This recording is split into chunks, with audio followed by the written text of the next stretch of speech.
He's the director of BRAHMAND Lab and assistant professor in aerospace engineering at the University of South Alabama. He's an assistant professor of aerospace engineering. I'm sorry. Yeah. Previously, he held postdoctoral roles at the Center for Integrated Systems in Aerospace, Purdue University, and Aerospace Engineering at Auburn University. He obtained his PhD and master's degree from the School of Aeronautics and Astronautics at Purdue University. He completed Bachelor Tech in Mechanical Engineering at JSSATE Noida, and then worked for a year at Infosys Technologies Limited as a computer systems engineer trainee. He has worked on projects with NASA, DARPA, CERC, the Mars Society, In-Space Government of India, Orissa Government, and Tata Steel. His research interests lie in the areas of systems engineering, atmospheric flight mechanics, explainable artificial intelligence, and human-class Mars missions. He is a professional member of AIAA. Dr. Mo, you have an outstanding bio. Please welcome, and we are waiting for you. Thank you so much for the wonderful introduction, Christine. And I will share my screen. Hopefully, I'm still audible. Yes, you're still audible, Dr. Mo. You're welcome. All right. So I will share the screen. Just give me a moment.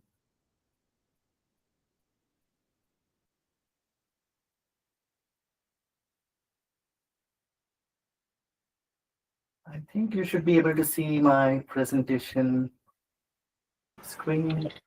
Yes, Dr. Mo, we can see it. Alrighty. So I will begin.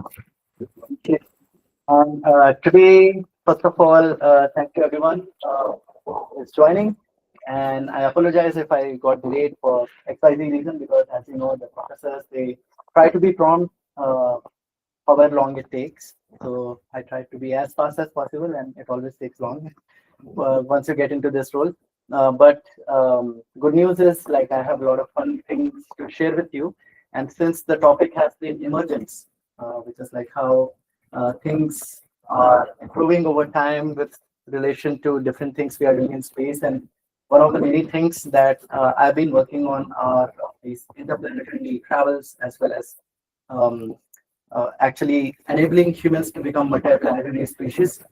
So for that, we need to actually send humans to another place and then settle them. So that has been a major task in front of humanity. And I'm trying to add a bit of my contribution to that. So whatever you see today is just a small bit of what we have been trying, and it is actually teamwork. So I am presenting on behalf of some of my other team members as well. So please note that it always takes a team to pull off stuff. Just as, like, you can see, MARVECX is pulling off this wonderful event as well. So I will share with you the outline. And this is basically what is going to happen in the next 20 minutes or so. I will try to talk about different types of habitats, because we are talking about interplanetary habitats. There are different types, shape and size, construction method, so on and so forth. But also there are certain types based on if you are actually traveling in space, or if you are actually on another planet surface or moon surface, and so on and so forth. So all these are like different types of habitat. But then I'm sharing my experience, like how I actually experienced some of this stuff by participating in an international student design competition related to a Mars flight mission. And then I went to a place which is very much Mars-like, which is called Mars Desert Research Station. And then how that habitat actually is built. And it is very similar to something what will be there on Mars. And that's why they built it that way, so that we can practice here on Earth, like how we will live on Mars. And then Mars Desert Research Station is one of the many analogs that are there on this planet. And then I'm going to share some other analog habitats and some fun stuff about them. So there will be a lot of pictures for you to check out, and some of them are extremely nice. They feel like they are not even from this planet. So I will say, like, check out those pictures, and I think those will be exciting.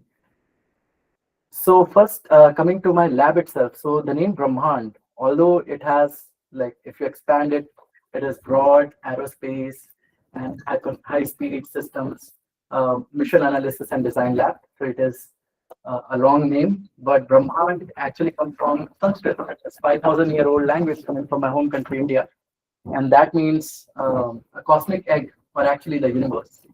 So that's the name of this lab, what I kept, and it is based on Gurukul principles, which is like a three bond between teachers and their students or pupils, whom, like, back in my home country, we think, like, the parents send their kids to the teachers as their other parents, and then they have to take care of them as their kids. Like, the teachers have the responsibility like that. So something like that I've been trying.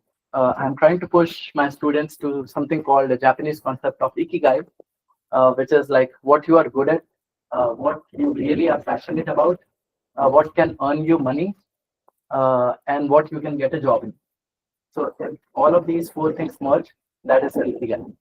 So I push all my students towards their ikigai. Each one has their own, and then I work on their end-dimensional development. It's not just like scoring high marks in an exam, but also on their fitness, mental wellness, other skills, people skills, soft skills, so on and so forth.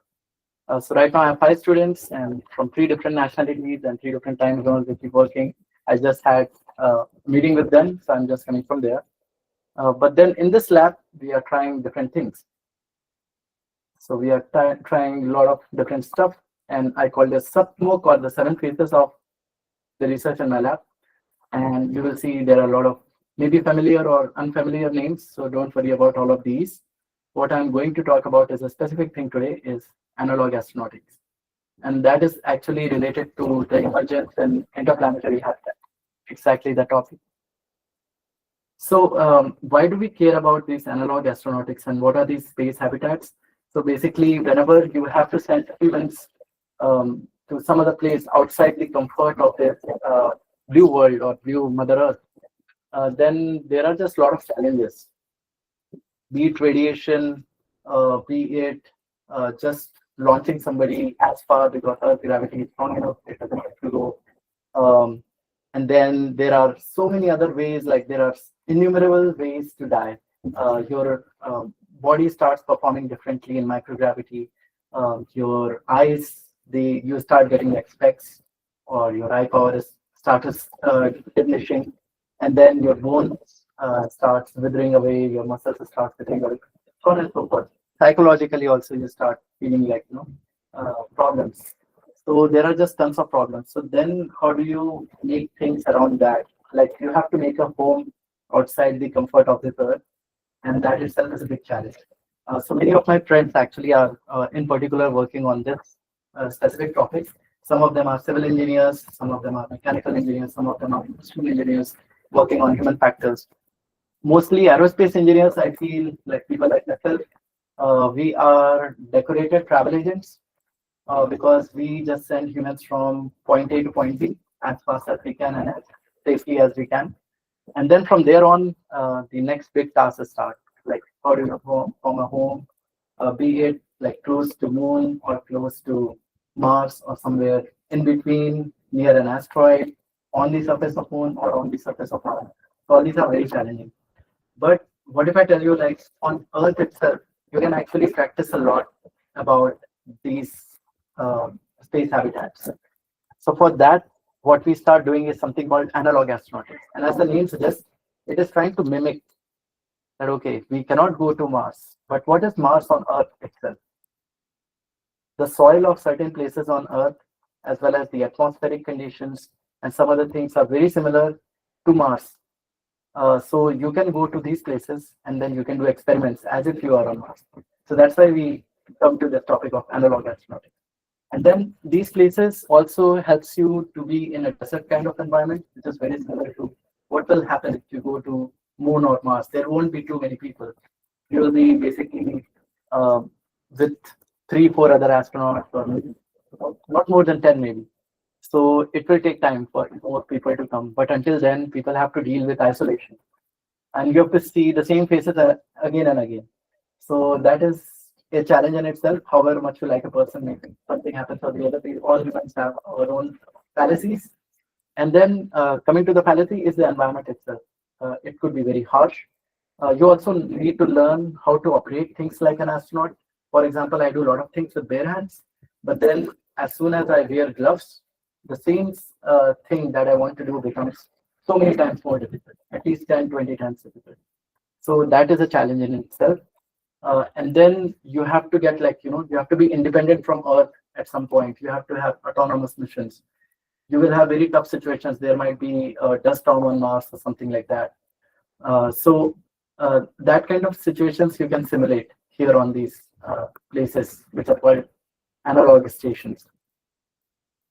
These also have like similar geology. I will be sharing with you some pictures which will show like some of these places are like Mars, some are more like Moon, some are like in between. They can change.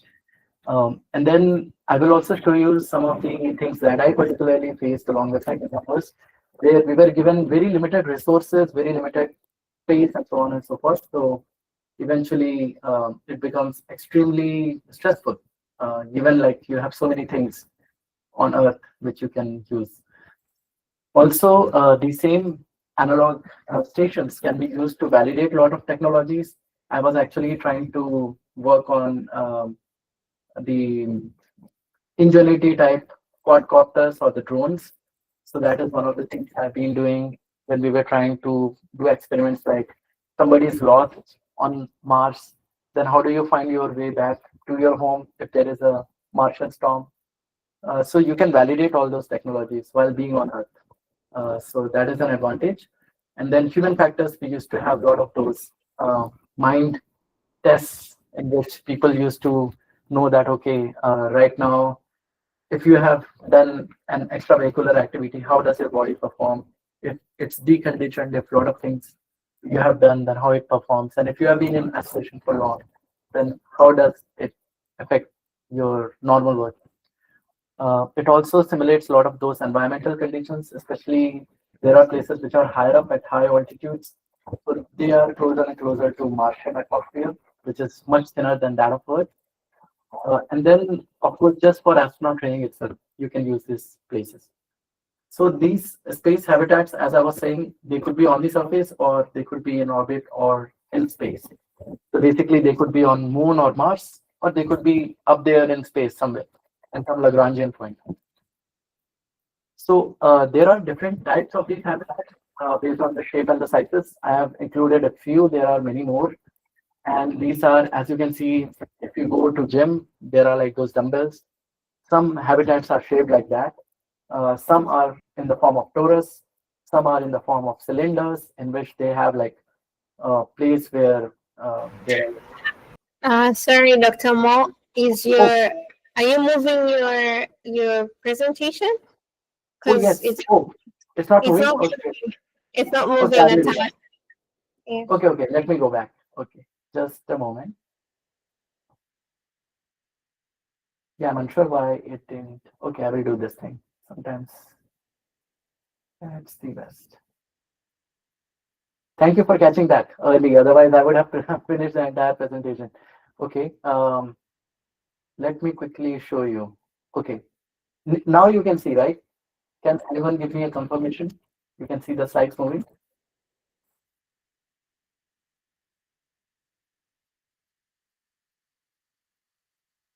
Are the slides moving? 2 seconds.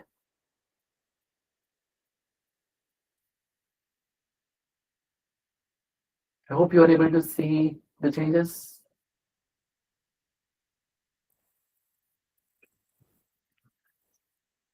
Can anyone confirm? Yes, we can. Oh, I guess. Okay. Thank you. Yes, we can. Yeah, now they are moving, right? So, and you can see this. Basically, these are the things I was telling. All right. So we are talking about analog astronautics, and I hope you all can see it now.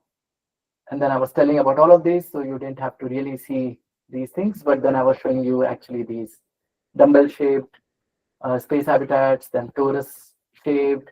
Then these are like cylinder with like windows, and then there are like land type of thing. Then again a window, then land type of thing. Because in space you can be in any orientation.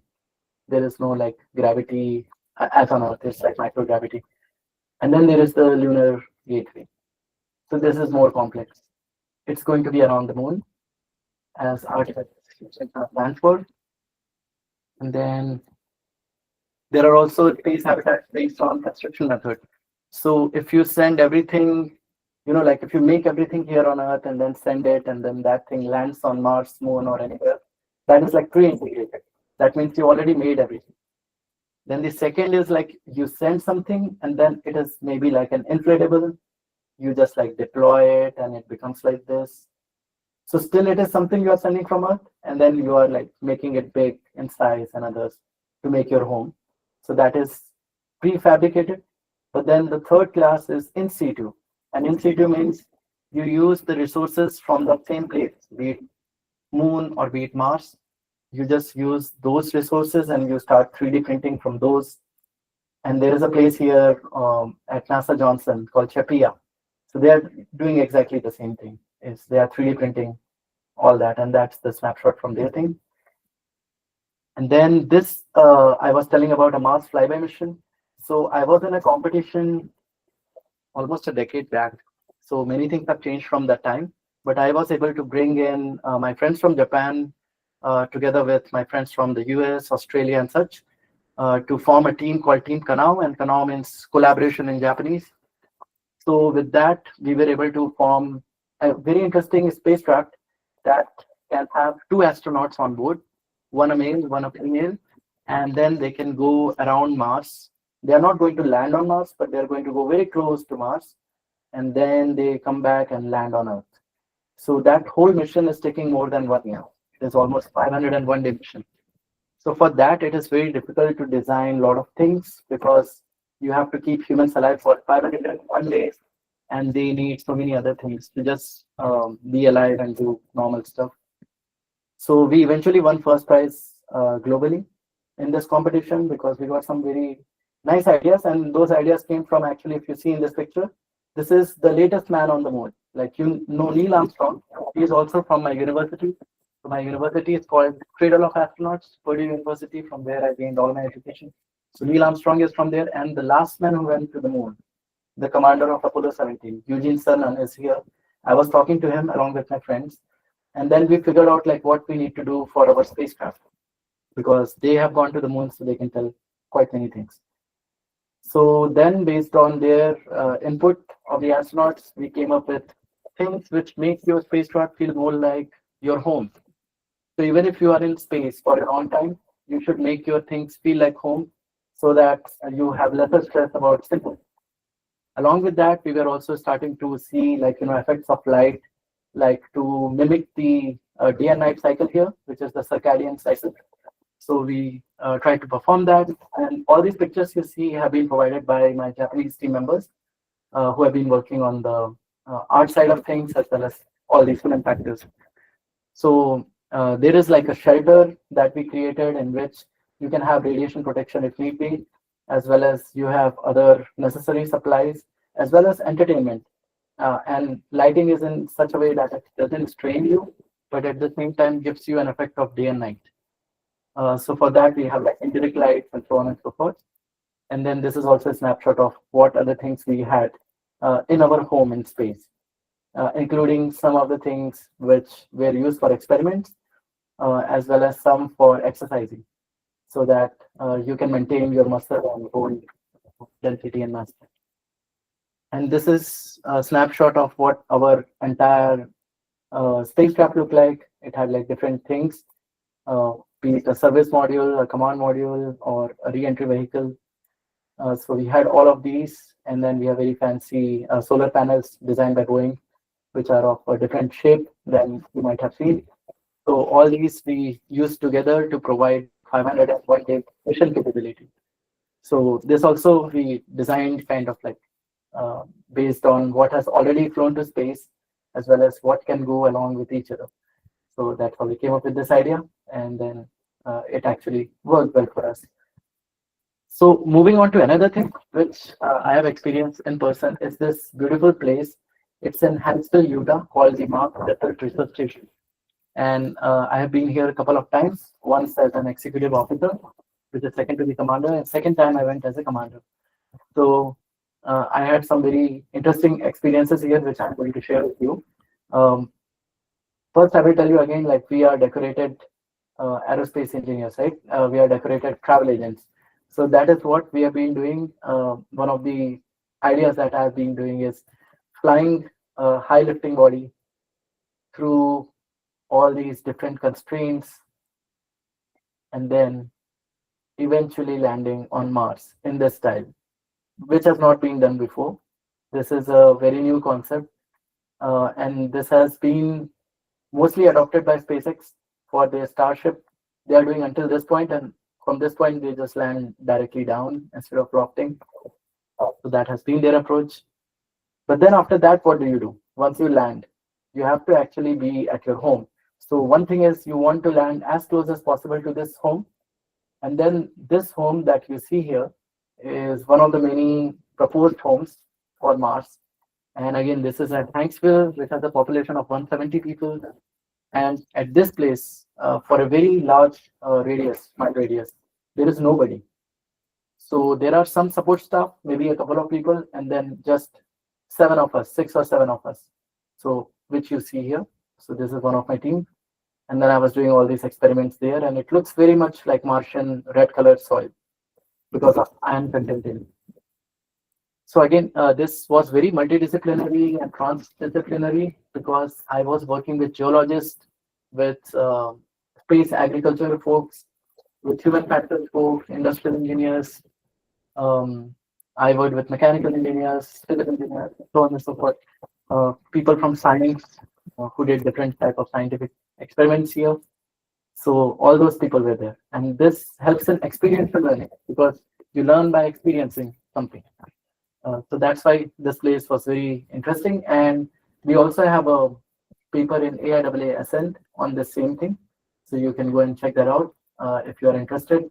So that has everything that we did as experiments there. And here I will tell you different things about this place. So this place, if I go back, this you are seeing the habitat. It is a two-story thingy. So there is a lower deck and an upper deck. So there is a lower and an upper. So the first thing I'm showing you is the upper. Upper deck is where the people they can stay. It is the living quarter. There we have the kitchen. Most of the food that we have is dehydrated. So we have to put water and we have to make the food basically. Like even the milk, we have to make the milk. Eggs, we have to make the kind of eggs by mixing water, and then you get the thing that we have basically on Earth. So we had all those new experiences of having space food, and then we had very little space. If you see, this is just the space I had to go and sleep, and basically very small space to just even sit. So that is how there were like 7 quarters here, and then if we go next, this is the lower part or the lower deck. So here we usually come and we have a lot of like those space suits and our other gears. They are kept on charging. We have our communication radios. There are some other communication devices with the support staff. We also have the place to shower and to go to the restroom. So the restroom itself, we had to learn new ways of doing it. And you can see there is a foot paddle that we had to use in order to do this stuff. And then there is the science dome. So this science dome is the place where all the scientists, including ecologists, as well as there are people from biology, from chemistry, or from others. Some of our friends were working on biocontamination, DNA, stuff, and so on and so forth. So that one, all these experiments are done here. And many people also used to come here and sit down, and the view from here is amazing. You see basically Mars outside. So that is also a great thing we learned from so many astronauts. They said, if you have to add one more thing to my spacecraft, add another window. That's what they said to us. So this kind of cupola or window is very great. And then these are all the facilities, including there are some refrigerators or mini refrigerators to keep some things like, frozen or your experiments and so on and so forth. So this had been an active place for research. And here you see a snapshot of a geologist trying to see one of the rocks or rock sample that we collected from outside and see like what was the reason for this kind of rock to be formed or be there. And then there is a place, very important, people forget, like, if you don't get food, then you will ultimately die. And this is very well depicted in the movie Martian, is because that person had to live for a very long time without any support from Earth. So we need to learn how to grow food on wherever we go. And this is what we have been doing at that analog facility. And we grow different types of fruits, or I would say plants, but of them mostly are the microgreens. So microgreens are very nutrient rich food. So that is what we have been growing here. And this is how it looks. It is very well temperature regulated so that these plants can grow properly. And then there is this repair and assembly module called RAM, which is critical for any sorts of repairs. And it has all the basic tools. So if something breaks down, we come here and we do things. The only problem is it's very cold because it's not temperature regulated. And then there are these observatories, which are very good to observe the stars. Here we are outside because we were allowed to imagine like we have some kind of glass through which we can see outside. Although some people don't go outside like this, we decided to, and we did stargazing. But then there are these two observatories, the Musk and the observatory, through which actually you can see even through the telescopes these things more closer. So some of my friends have been doing the astrophotography or astronomy research.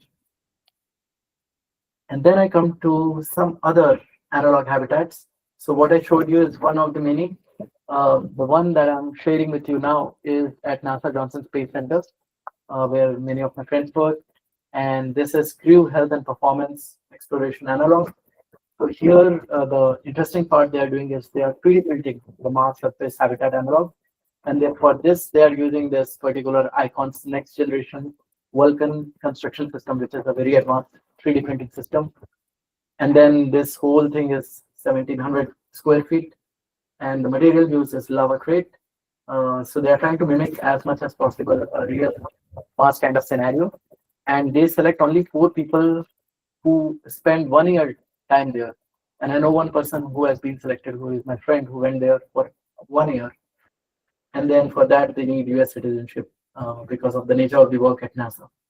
So right now also, I think they are still accepting applications for it because that place, how it looks like from inside. Then there is one which is Moon plus Mars, Luminaris. That's how it gets its name. And it is a 250 square meter facility in Poland, where again, a couple of my friends have gone. And it is facilitated by European Space Agency and Poland Space Agency. And this more so, I have been told that it mimics Moon than Mars. So many people do the Moon kind of stuff here. And then there is one which is again built by my friend Akansha. Actually, her space name is Aka. So her name is Astha Jhala. And she is representing India in the world's biggest analog program, in which 17 other, I think, analog facilities are talking to each other at one point in time. They are spread across different geographical locations. And one of them happens to be in this place in India called Kutch, which basically it's a salt desert. And it mimics more like a moon than Mars. So that's why many people are doing that, because many of the countries are planning to go to moon first, then Mars. So that's why it makes more sense there. And then the collaboration this team has is with S2 and IIT Bombay. Then there is another one with built by my friends from Australia. And that is Himalayan Outpost for Planetary Exploration. So Dr. Siddharth Pandey and some of his fellow folks from Blue Marble Space and others from Australian Mars Society. They have been working on this from quite some time. And then this place is in Himalayas, and it's in Ladakh. So very beautiful place. But again, it's at very high altitude at 4,300 meters, basically 4.3 kilometers. At that high altitude, the air is much thin and it starts mimicking a Martian kind of setup. So that is what is useful here. And then this is again a desert environment and it has very strong UV radiation. So that all helps us to study regarding how to save ourselves from radiation and so on and so forth. Here also there is a lot of isolation, and this is also backed by ISRO. And then this one, I think most of you would like, those who are from uh, African Union, is very recently they had this Open Africa, and they had like two missions, Lunaria 1 and ULG 1. I'm not sure if I'm pronouncing this right, but they had this virtual lunar village and then another analog mission just this past October during the World Space Week, as well as this is the one that I was talking about, the world's biggest analog. So there have been some missions going on in Africa also, in Ghana. So this is the one, and this is the link if somebody is interested. But I think that is about it. This is all my time, and I hope I'm not over time. But if you have any questions, you can ask. And again, these are highlights of few things. There are many other things which are going on, but you're free to ask questions. Thank you so much for your time.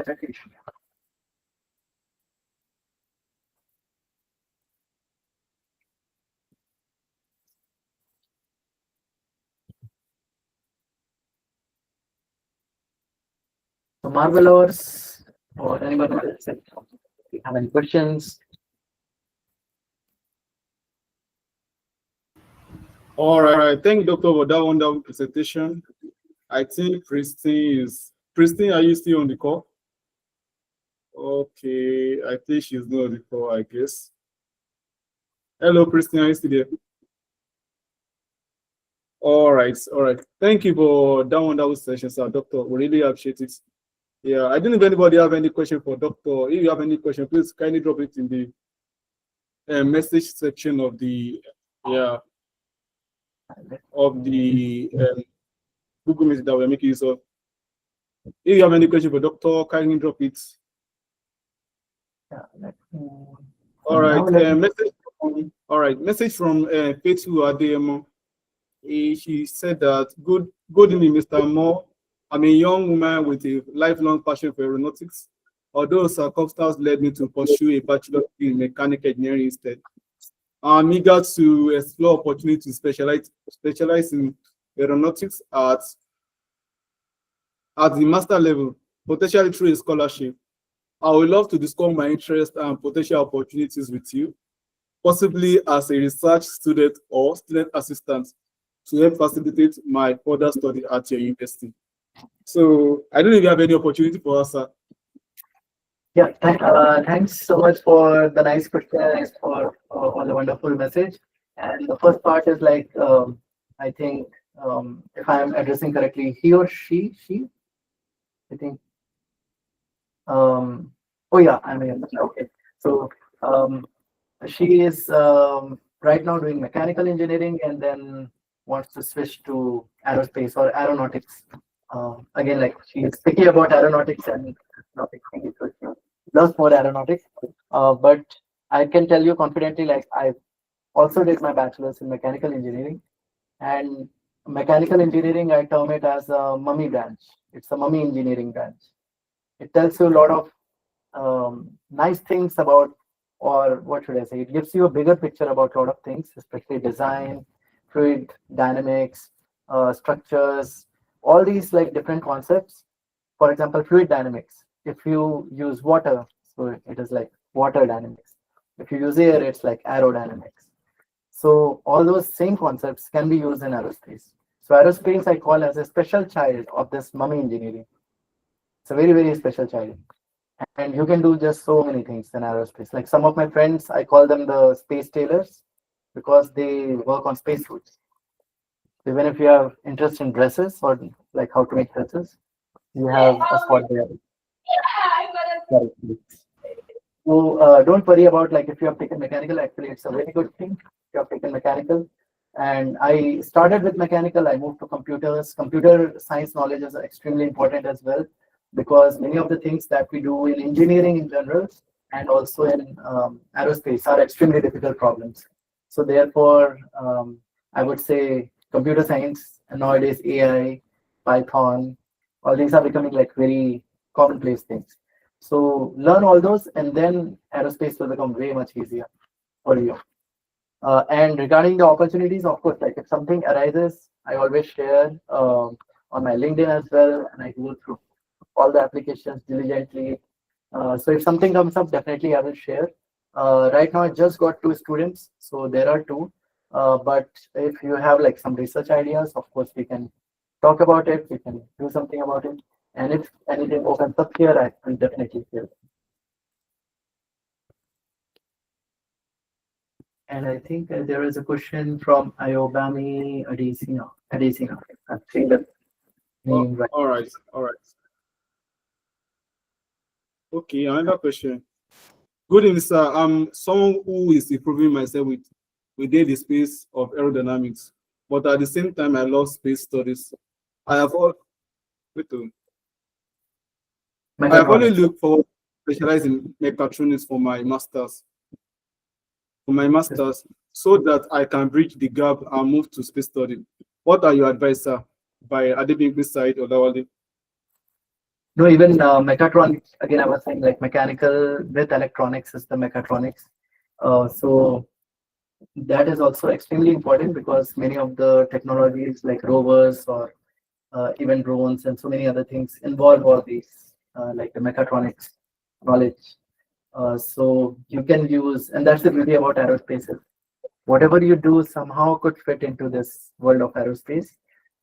And again, aeronautics is more about atmospheric stuff, and astronautics is all the outer space stuff. So you can learn anything about anything basically, but I would say as long as you are passionate, and I was saying about the concept of ikigai, if you are passionate about something, if you think you are good at it, if you can make money into it, so those are the things that you need to focus on, and then you will reach your ikigai. All right, thank you, Doctor, for that. Thank you for that. Really enjoy your session. It's so amazing.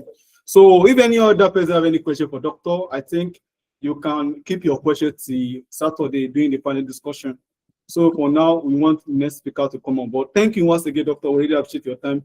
Yeah, we really appreciate it. Thank you for accepting our invitation. So we look forward to seeing you on Saturday for the panel discussion, sir. Thank you. Definitely. Thank you so much for having me, and hope all of you got something useful out of this presentation. And thank you so much for your time. And I will meet you on Saturday. All right. Thank you. Thank you. So, yeah, thank you. Then, Dr. conversation, that's when our next speaker come on board. That is Mr. Merek Chertkow. I hope I'm correct with the pronunciation. So let me share his profile picture. I'm coming. Let me share his profile picture.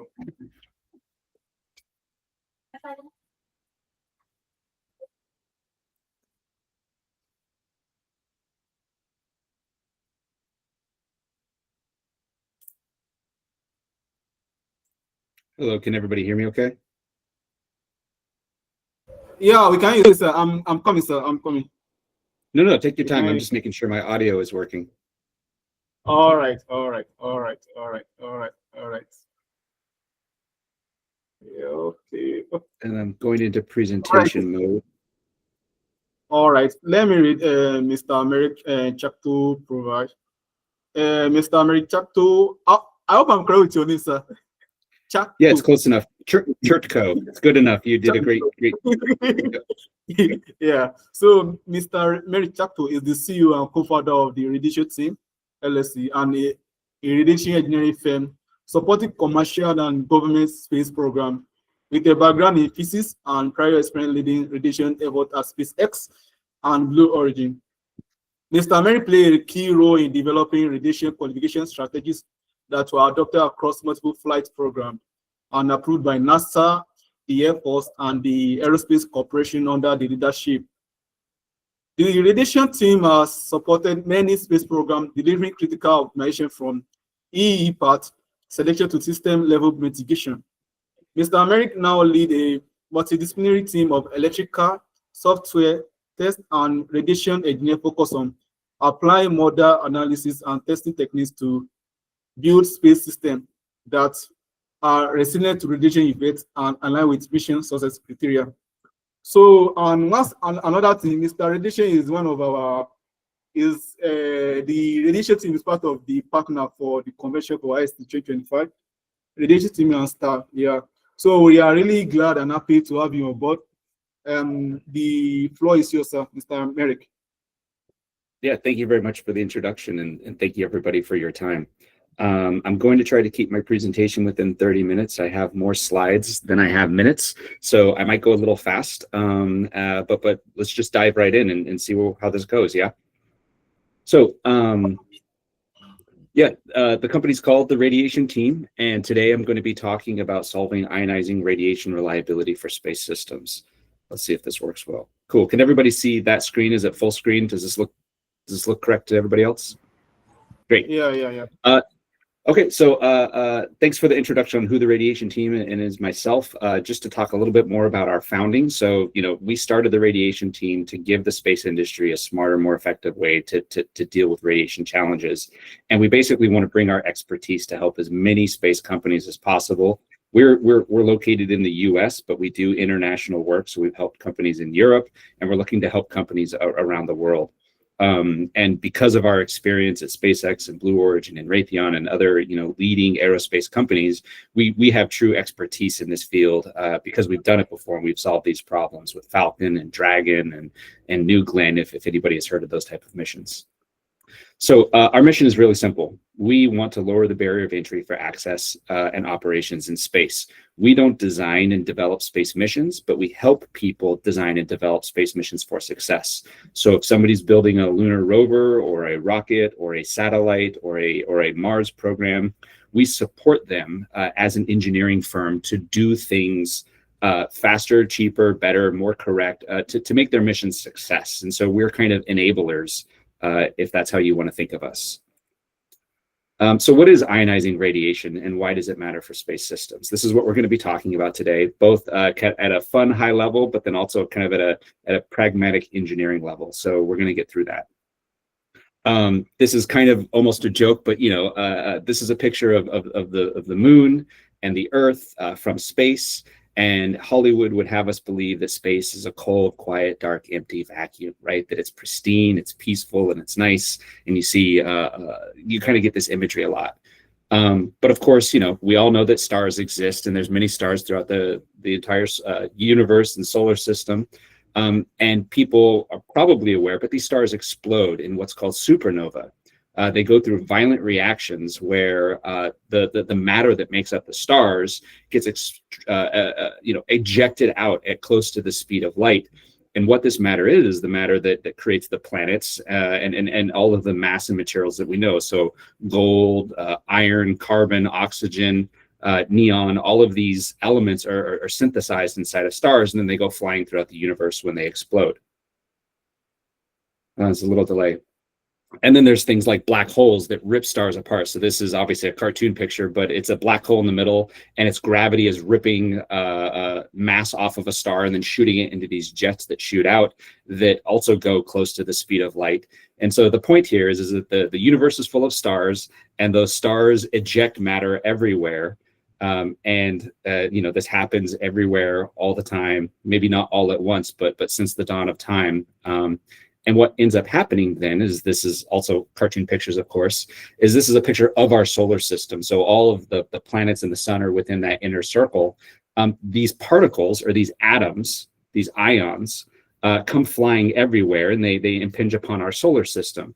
And our solar system itself has an outward pressure due to a variety of pressures, magnetic fields, our own just particles that the sun is streaming out. And these, what we call galactic cosmic rays, atoms, ions, particles, gold, iron, and so on and so forth, hit our solar system, and some get deflected, and some make it inside our solar system, and they come streaming down towards the Earth. So this is a zoom in picture then of the Earth, and everyone's familiar with compasses, right? North and South Pole, and the fact that a compass works, I think everyone's really familiar with, and everyone knows that the Earth generates a magnetic field to create those, to make the compass work. But from a space perspective, we end up with this magnetic field lines that wrap around the Earth. And what ends up happening is both the particles from the suns, protons and electrons, and also the galactic cosmic rays that I just described that are coming down into our solar system, get deflected around this magnetic field, and they kind of hit and they bounce around and they process. And that ends up creating what is called the Van Allen belts in the picture in the upper right. And there's an outer and an inner radiation belts where all these particles get trapped around the Earth. And so the bottom right picture is a topological map where we have mapped the magnetic field lines, and we've mapped the particles, and we understand the density or how many electrons and protons are around Earth, creating this environment that we call the ionizing radiation environment, and how space systems can exist. So here's just another picture. Hopefully we'll get through this pretty quick. The upper left is as I already described. So the sun plasma is coming, and it has a magnetic field, and it impinges upon our magnetic field. And everyone's probably familiar with the aurora borealis. This is how this is created. And the upper right is a picture of a model of the plasma plume that comes from the Earth, which is in the center of this little moving animation in the upper right. And then you can see the red arrow says, here's the Earth. And this is an example of a solar storm that actually happened, where the sun burps and explodes plasma towards the Earth, putting more particles, in our vicinity. And so space is very crazy. That started off with just the quiet, cold picture of the Earth and the moon, but actually space is a very crazy environment with particles streaming everywhere. And so, yeah, it's a pretty crazy environment. So why does this matter? Right? So what's the deal with this? Well, it matters because computers are made of electronics, and electronics are made of transistors, and transistors deal with charged particles and electrons, and how they operate is a function of how they move these electrons around. And so radiation effects can affect electronics in two primary ways. One is single event effects here on the left, and the other is cumulative dose on the right.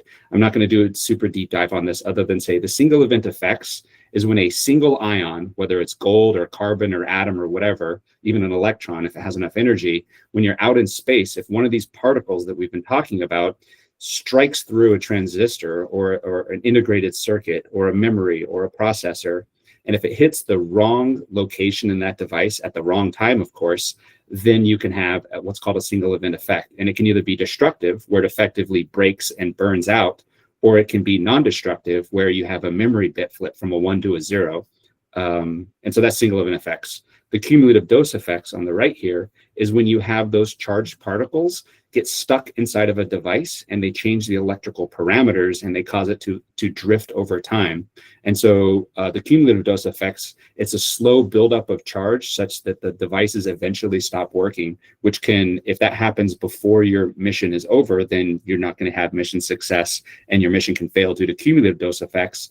Whereas if a single ion particle comes through and strikes your device and causes it to break, then your device can stop working, and you can also have a mission failure. So radiation can cause mission failure down at your electronics level for two primary different reasons. So remember the blue and the yellow, SEE, single event effects, and cumulative dose is two primary sources of radiation issues. Everyone still with me? Good? Cool. So I just said that space is crazy. It's full of all kinds of harsh particles flying everywhere. And I also said that electronics are very susceptible to this environment. So then the question is, well, space is crazy, then how can we do this? How can we have a person wrapped around, with computers wrapping around them in space doing stuff? Well, the answer is because this person is located approximately here in this cartoon picture, right? He's inside the inner Van Allen belts. And this is a relatively benign environment where, not to say that there's no radiation, but if that person were inside the inner radiation belt or inside the outer radiation belt, we would have to design a system that is very different than the one that exists here now. So let's take a look at this. So if people aren't quite sure what they're looking at, I'll describe it real quick. The circle, the half circle on the left with the degree symbols, pretend that that's Earth. And then you have the topological map of the radiation, interradiation belt with those lines showing the different amounts of flux that you have in particles. If you're in the poles, you can see that just as I talked about where the aurora borealis comes in, you don't have what's called a lot of geomagnetic rigidity. And so particles can make it into lower altitudes at those locations near the poles because they can't really punch through all of those magnetic field lines to get to the equator kind of from the side. And then also in interplanetary space where the magnetic field lines of Earth become very, very weak, those particles are just flying everywhere, as you saw in the earlier cartoon pictures. And so because you don't have that magnetic rigidity, you have highly energetic, highly charged particles can cause destructive single event effects. Remember, SEEs and cumulative dose. So these are the locations where you're more likely to get destructive effects on your electronics. And if you are inside the Van Allen belts, as the arrow is pointing here, you're more likely to have recoverable single event effects because inside the Van Allen belts, you have less galactic cosmic rays and you have more lower energy protons. I'm just describing different types of radiation particles or radiation environments. And so they're lower energy, they're less likely to cause destructive effects, and they're more likely to cause recoverable effects like a memory bit flip error. So, if your memory turns a 1 to a 0 or 0 to a 1 and a word breaks and then suddenly you can't process something or some data that you're trying to handle gets corrupted, there's things like error correction and you can recover from these. Both of these are expensive parts if you want to buy parts that, and by parts I mean ICs, memories, processors. If you want to try to build a space system out of electronics that don't have destructive effects in those locations and don't have recoverable issues in those locations, mean they work exactly as you want them to and they're not subject to radiation, those are really expensive parts. And it's hard to build a space system out of many expensive parts. Oops, jumped ahead. There we go. And so in this location, sorry, there's a little lag with my screen. There we go. So in these locations where the arrows are pointed, where you're deep inside the belts, you're going to have many particles. And if you're there for a long time, then you're going to have what we talked about, the cumulative dose effect, where the charge is going to build up on your electronics and they're eventually going to break.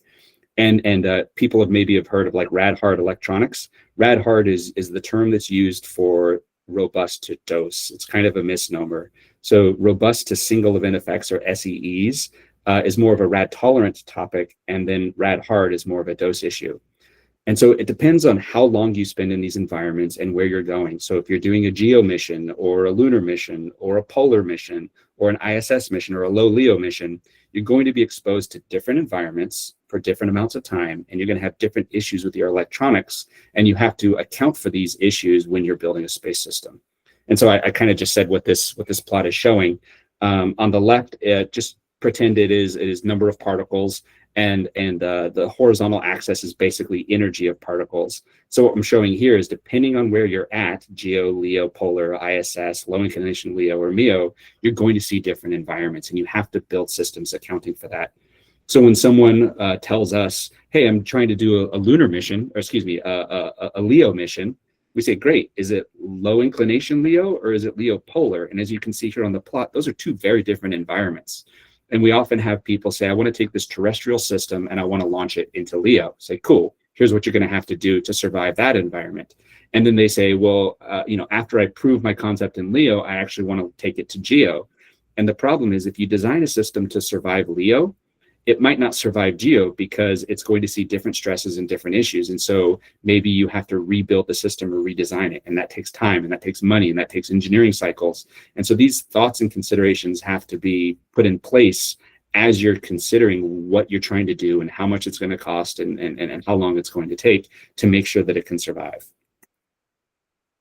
All right, so we were just kind of looking at the Van Allen belts and inside of LEO and ISS, but of course we have space missions all throughout the solar system, and this is just near the sun, around Earth, outside of Earth. Those pretty field lines are the magnetic shielding lines, and then you see Mars down there on the bottom right, which is outside of the magnetic shield lines. And so we have systems all throughout our solar system that are experiencing these different environments that I just talked about. So how do we make this happen?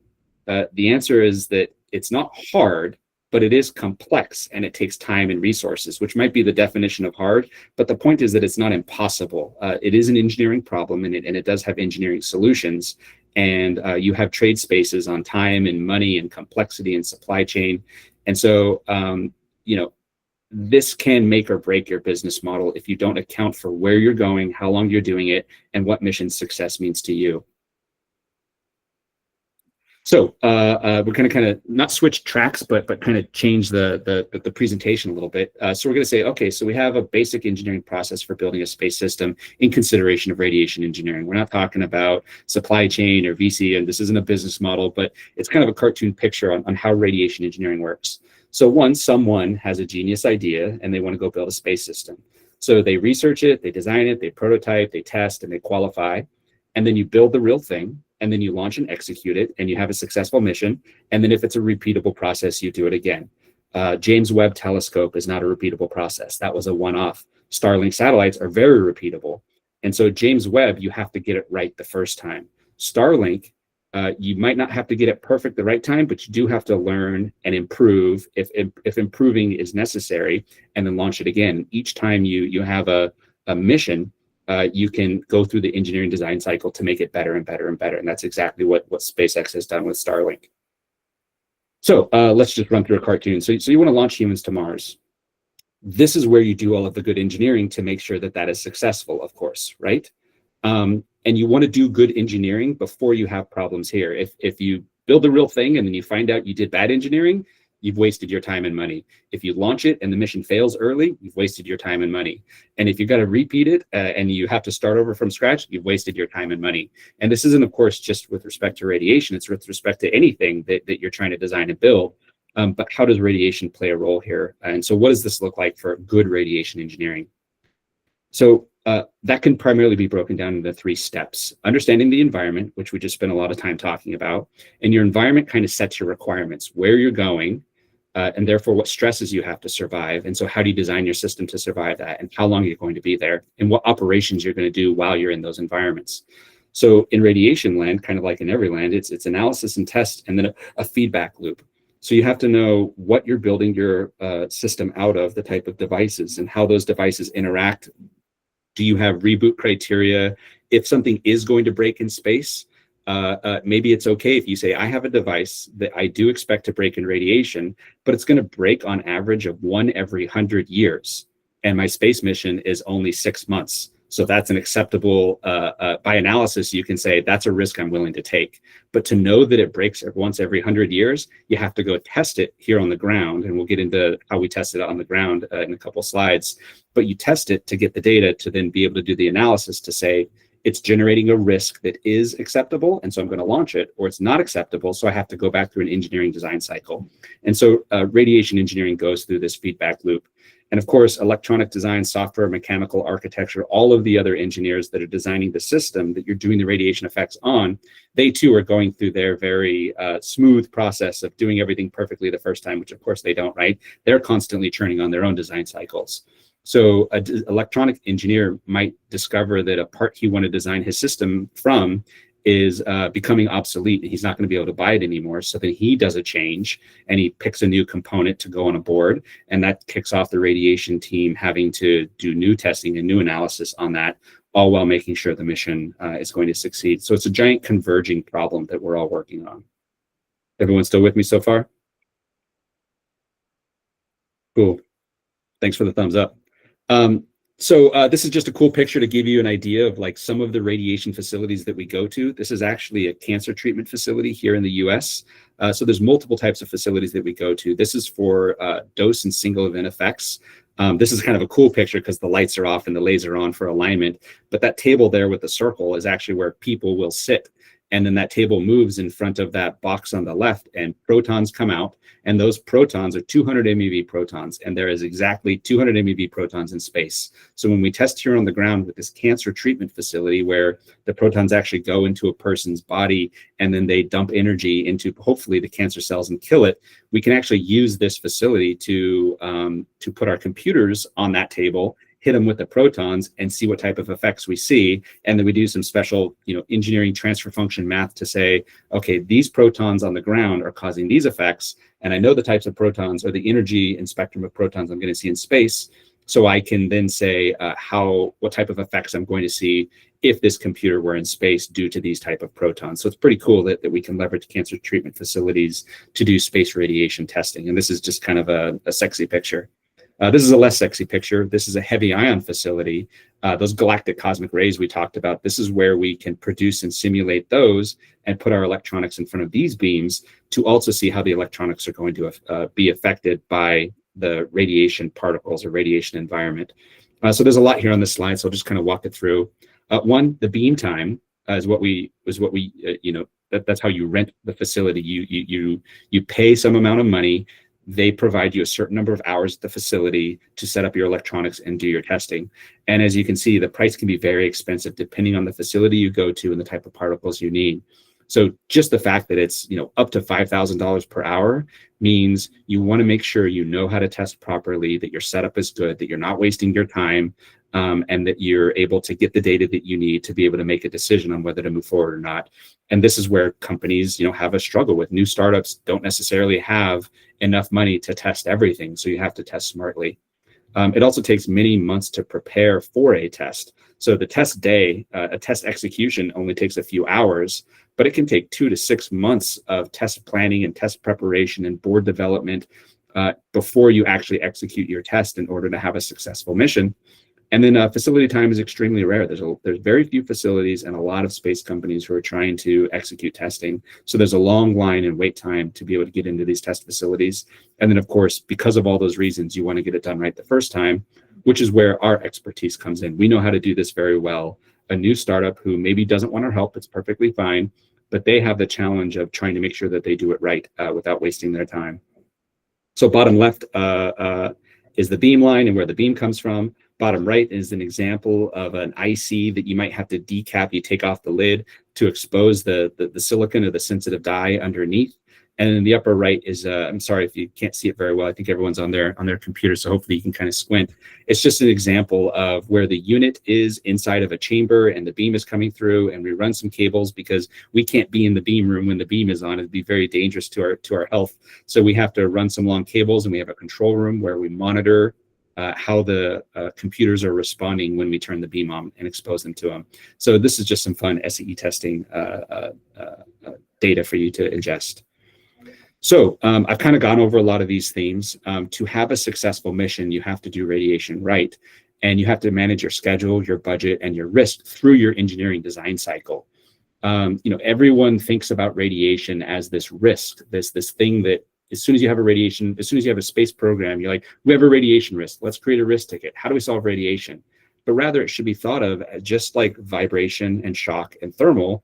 Ionizing radiation is just another stress that you have to design for and account for so that you can have a successful mission. You can't just ignore it, and you also have to do it right. So we talked a little bit about components early on when I was talking about rad hard versus SEE.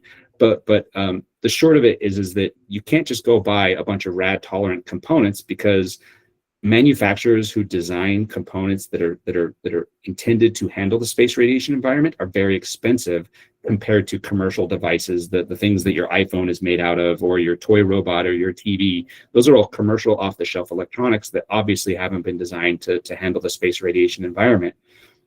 However, we are showing, and you can do a lot of really good engineering to say, actually, you can use the same electronics that your TV is made out of or your car is made out of and put them in space if you test them properly and if you understand how they work.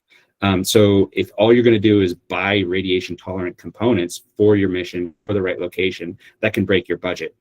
And buying those components, because they're very bespoke and specific, that can also break your schedule because it takes a long time to get them. They're not readily available. You can't just go buy them off of DigiKey. And then if you don't do the right amount of radiation testing, verification, and validation, it can break your design, as we've described. If you do nothing, if you build a space system out of TV and car and phone electronics and just launch it, it might fail. And so, some companies are willing to take that risk more, and some companies are willing to take that risk less.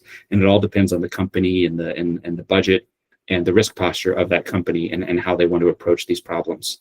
So the point then, of course, is executing properly means you hit your budget, your schedule, and your design milestones. You don't want to over-test, you don't want to under-test, you want to test accurately, and you want to make sure you have the right kind of requirements to do the right kind of job. So the question is then, what is good enough? I talked about James Webb and Starlink, and what does mission success mean, right? Do you have VC funding and you just need to launch it and power on and send a signal, and your VC, the person who's funding your space company says, great, you were successful, here's more money, go to the next stage? Or are you more like a James Webb telescope where you have to get it right the first time, you only get one shot, and it's going to be 10 years, out of the Lagrange point? The risk profile for these different missions are very, very different. So how do you then be a good engineer with radiation in mind? So let's pretend you have a radiation problem in a system. The question is, well, how do you solve it? So you have a transistor. You could change the transistor. You could go back to Texas Instruments or Micron, and you could say, hey, like this transistor, let's pretend you tested a device and it has a problem. You could go back to the person you bought the device from or the manufacturer of the fab and say, can you change this? And that's likely not to happen because you want to just buy parts and have them work. You don't want to do the research, design, and development at the part level. But this is theoretically an option if you have the knowledge and working with the vendor to design a part that's going to work well for you. This happens more at the government level, right? So this isn't a very good viable option for commercial companies. But you can change the component. You can say this part from TI isn't very good, so I'm going to go buy this other part from a different manufacturer, and you just simply swap the devices, assuming that there's enough form, fit, and function where you can change your design. But do you know what alternate to pick? If you test a part and it breaks, and you say I want to go use another part, and you go pick another part, you got to test it. And what if it breaks? And then go find another part. What if it breaks? And eventually, you've spent so much money testing parts to find out that they break. Should you have just gone and bought a rad hard or rad tolerant device that, while it does cost more initially, you've spent so much R&D money finding a part that now you've blown out your budget. So these are issues at the supply chain and testing iteration level. So another way to solve it is, let's say you have a part that does have a transient that is going to cause problems in your circuit due to worst case circuit analysis. Well, you can design a circuit around that device to say, I know the part's going to have a radiation effect, but I've built a circuit that can handle that. So one good example is a single event latch up. It can be, and is very often, a destructive single event effect that happens in a device. And the device basically starts drawing a lot of current, and eventually it melts, it breaks inside. And so if you have a circuit that says, when this device starts drawing too much current, shut the device down so that it doesn't break. And so rather than change the device, you can change the circuit. But do you have electrical engineers, time, and resources to design this circuit? Do you have the space on the board?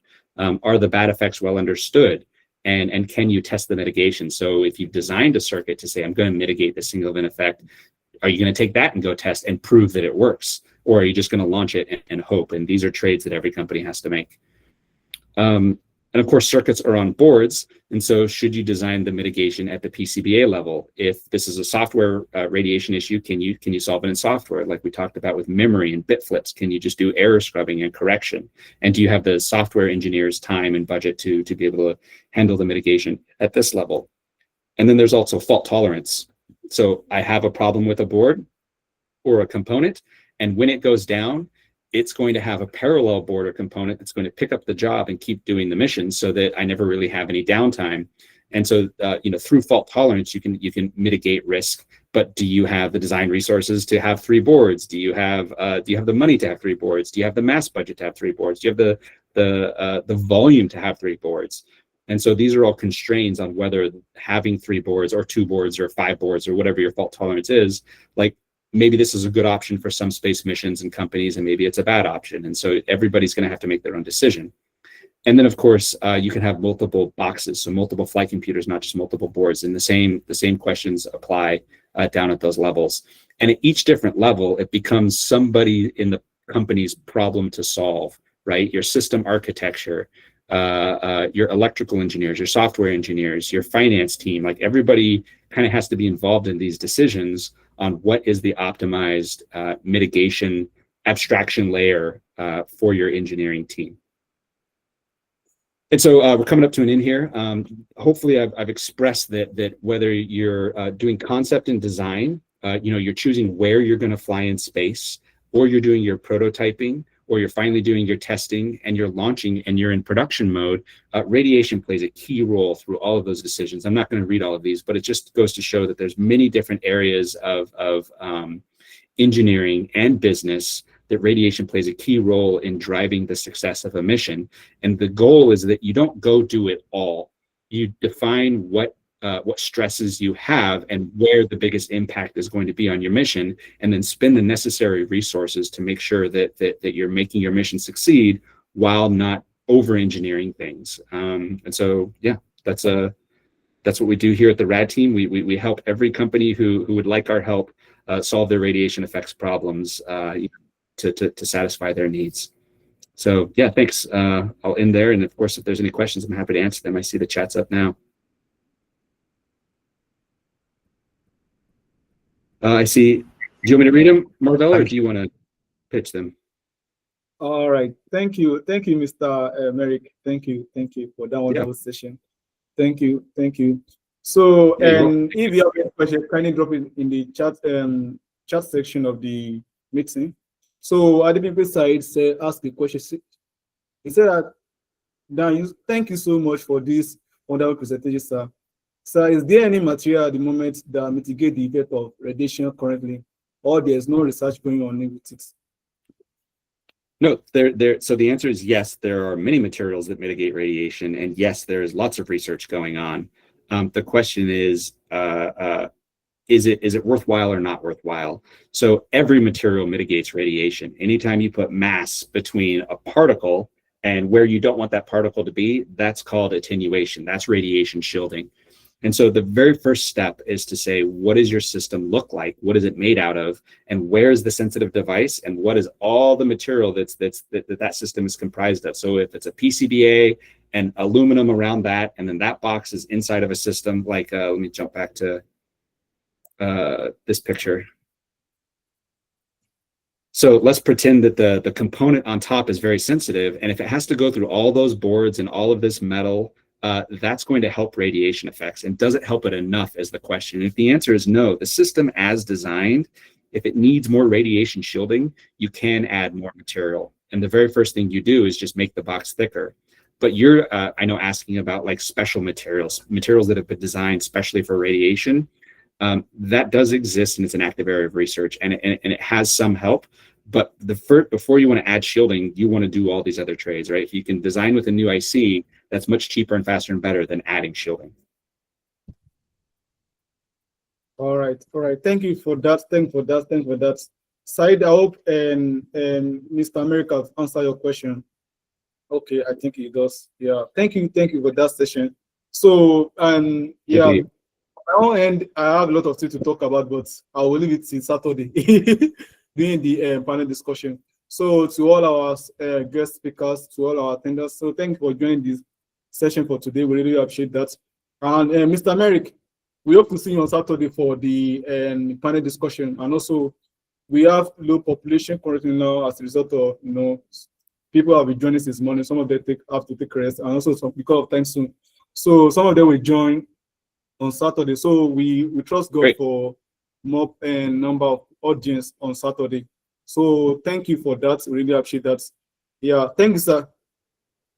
Yeah, thank you very much for your time. It's a lot of fun chatting with everyone. Yeah, thank you. So, and as a result of this, as we are bringing today's session to an end, I want to appreciate all our speakers for today in terms of Dr. Srimati and Dr. Amoloye from Kwara State University, Dr. Srimati from Kshitij, and Dr. Kshitij. I hope I'm coming. I want to check his name. Dr. Moore from United States, from University of Alabama, from BRAHMAND Lab, and Rama from Space Vector, also. So we appreciate all our speakers that will be here. And Nachman from Titan Space Industry, US. So yeah, we appreciate all our speakers for today. We thank you all our participants. Thank you for joining call, in terms of Veronica, in terms of our Chinese man. I can't pronounce his name. Thank you all for joining the call. Thank you all for joining the call. Thank you all for joining the call. So as you are bringing today meeting to an end, we have a special announcement for you all. So tomorrow there won't be any session tomorrow. We'll be on break tomorrow. So we'll resume back on Saturday for panel discussion for CI show and a solo presentation by one of our last speakers that is here to present. So we have this session on Saturday. We have the CI show whereby the participants that want to showcase their project will present their work. So we'd like it to be present on time by 4 p.m. on Saturday. And also after the presentation, that when we have the solo presentation by one of our speakers. So immediately after the solo presentation, that's when we have the panel discussion by all our speakers. So look forward to that moment whereby we have all our speakers to speak. So and also we have another announcement that we won't be having technical session in this convention. So we will discuss as the technical session how the whole structure will look like maybe on Saturday. Maybe we have a boot camp early next year as the guy in that area. So, but currently now there won't be any technical section. There won't be any technical section as a result of our partner company, the Star. There's an emergency that come up from their hand, which make them not be able to available for the technical section. So as a result of that, we are trying to cancel that technical session. So that's why we're having a break tomorrow. So I will advise us to all have a wonderful rest in tomorrow so that we have prepare for Saturday for the amazing session that is coming up on Saturday. And also we can also go through our YouTube page, MARVECX, and on our YouTube page you see all the recording of the first day of the convention, that is yesterday. And also today's session also will be dropped later in the day so that you can have the record of how the whole convention look like. If there's anything you need to jot down, you can jot it down. If there's any question you want to ask, you can also put it on paper or inside your notebook in your notepad for Saturday during the panel discussion, whereby you can throw out your question, which will be answered by all our speakers. So thank you for joining the call once again. Thank you for joining. So thank you. So we call today convention. We put an end to today convention. Thank you once again. Thank you. Bye. Thank you. 感谢你的组织。Thank you, sir. Thank you, sir.